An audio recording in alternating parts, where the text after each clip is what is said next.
Minista Muviani wa Uimi Mithika Linturi niwaleana na Mavityo Onthe alama mukonete mutalatalani wa kumuvetanga uvisini ula wa ooyu wimbee wa nzama ya mwanya ila yambiisye syikalo umunthi mwakulo maito ni mokililwe ni mawakili ma Linturi alani vamwe na mwana wa ukusi mweu kunenga nombe wa nzama ii na ila kwi umunthi ya mwithukisya mwene mutalatala yumbe wa bumula Jack wa Mboka na ivaniye kwi uni kumwithukisya Minista Linturi mbe wa kunenga na livoti yake ya muthia wa kwambelelia mbungeni. Benjamin Mwaka nukutuelesya.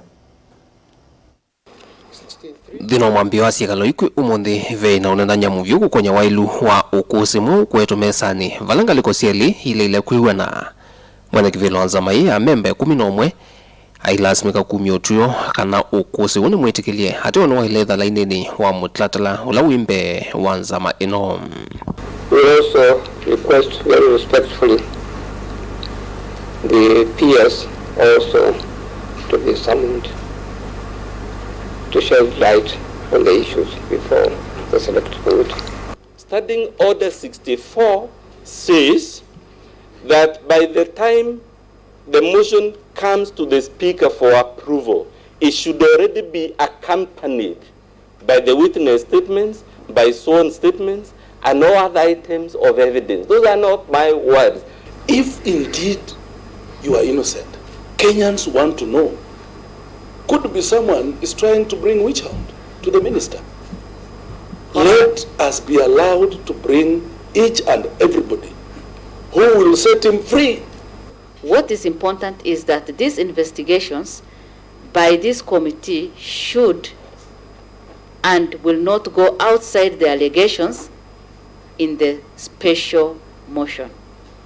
Number 3, consequently, the committee shall allow any party to invite witnesses or produce new evidence provided that the evidence strictly relates to the allegations contained in the motion. Mwene mutalatala yumbe wa bumula Jack wa Mboka nwaweta kana undu mwoloto utwikitwe ni mbunge ooyu ni wonanyo kana nthithina na wo na Minista Linturi na vaime singi ya kiuteti kana chunuvi ye mutalatalani wake. This motion is not about me. This motion is not about the National Assembly. It is not about Kenya Kwanza. Honorable Chair, it's not about Azimio.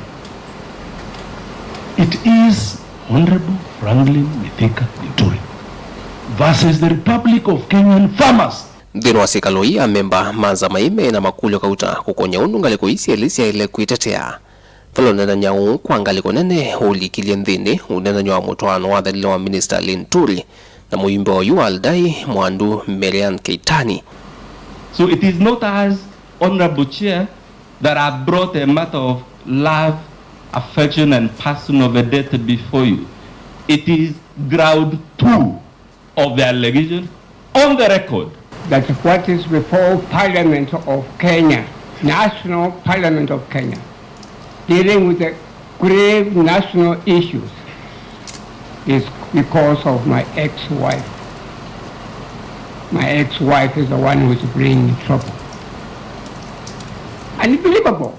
Allegations have been made about going to Naivasha, money being exchanged, and unfortunately we do not have any substantiation on that. Let's not use this opportunity to malign one another. It is in his submissions. I don't want this committee to be turned, this investigation to be turned into love affairs investigation. Please limit yourself to your motion. I think we need to be relevant. Even in open submissions, you must be relevant to the facts in issue. Those facts are fake fertilizer and the ones you call love and affliction or whatever they are. When the advocate started leading the Honorable Mboka, we pitched the document, and the document has at least something which can easily guide us. But when we try to follow pages, the pages do not tally. So then it becomes very difficult because whatever the Honorable Mboka is saying is very important for this committee. So we are not able to follow completely, Chair. Kwa wanu wake muyumbe Jack wa Mboka na wakili wake John Kaminwa ni kana syesi Linturi aile dhaumi ofisini tene. On this case of fertilizer, he gave the Kenyan public information over the same subject, 4 versions. Mr. Linturi, you would have done us great honor by resigning. You would have set a big precedent, and you would have gone down in history as a big man. Ati aitetea Minista Linturi ni wawetakana muvyo wake nunosi ya matambia mavyuma kimiao kwa maofisa halame na Mavityo na kwa uende na Mavityo hona vanini na mutatala unu wa ile kuigwa itheka.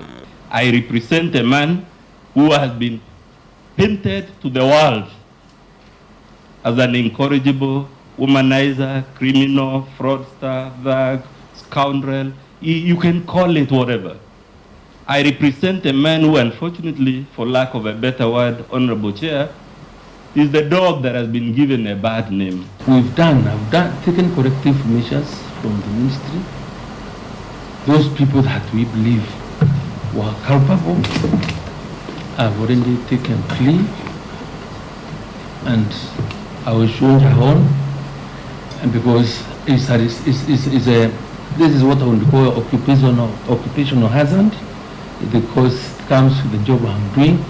But remember, members, I sat on that side for 15 years. You may also cross to this side. So as you decide on this matter, please note do justice. Vilingi wa mauvo kumava musini wa Ilovi nye nito Benjamin Mwakam.